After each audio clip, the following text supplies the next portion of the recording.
Hello, and welcome to my digital research film.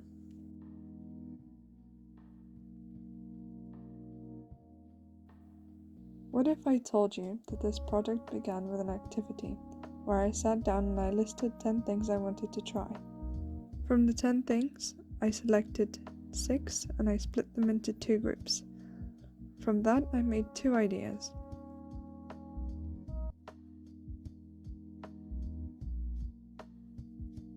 Idea 1 focused on piercing, grappling, and lighting effects. Whereas idea 2 was visually driven by a motif, and I had desire to craft something outside of the 2-dimensional image.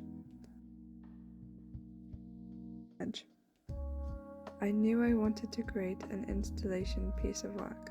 The first few steps that I took into realizing my ideas was by booking a studio and executing some test shoots with the central focus of grappling and lighting design.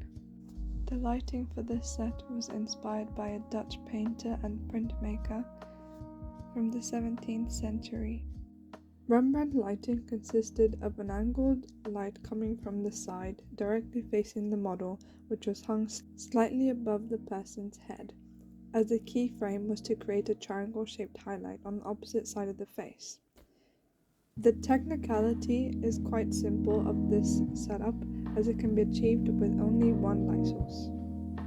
This specific lighting style with minimalistic background and elongated deep shadows commemorates the 2010 Japanese live-action play from Steven Berkoff's adaptation of Frank Kafka's novella Metamorphosis. The artists that I have chosen are quite significant to my project, as Daphne is representative of the physical installation aspect of my ideas, whereas photographer Han explores the conceptual side of the human interaction between couples and plastic. Using the heat press method to print out images is a fantastic way of printing archival looking pieces at a large scale. I was physically able to map out a layout for my images in a grid formation. As I was doing a project on the topic of plastic, I couldn't miss the opportunity to print on an inkjet film using the Riprograph technique. Although it wasn't as physically intense as the heat press, it gave me a fantastic opportunity to navigate through resizing documents and getting them ready to print digitally. My ideology for my final piece was to create a time capsule using biodegradable ingredients. I would then proceed to fill it up with soil and cut out the film sheet and assort it accordingly to the size of the box. In simple terms, we can never grow anything out of plastic. We can only pile and keep piling, evoking the same expressions that are displayed on the printed out fabric.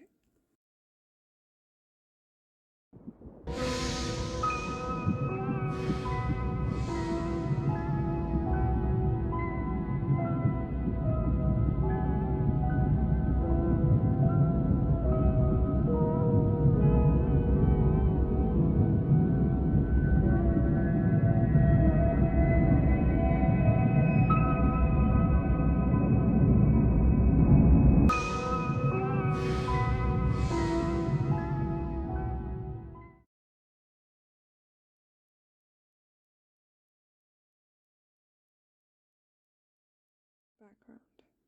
Clear film sheets were first discovered by George Eastman, a photographer from the year 1888, which were produced using a chemical compound called cellulose, which carries glucose in plants.